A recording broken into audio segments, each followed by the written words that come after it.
আমরা ভুক্তভোগী মোহাম্মদ বেলাল হোসেন নিকট জমি বন্ধক রাখিয়া বিপুল অঙ্কের টাকা গ্রহণ করিয়া বিশাল বহুল জীবনযাপন করত।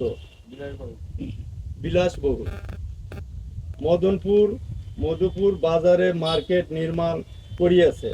কর্তৃপক্ষরা আমাদের নিকট জমি বন্ধক রাখিয়া জমি দখল দেয় না,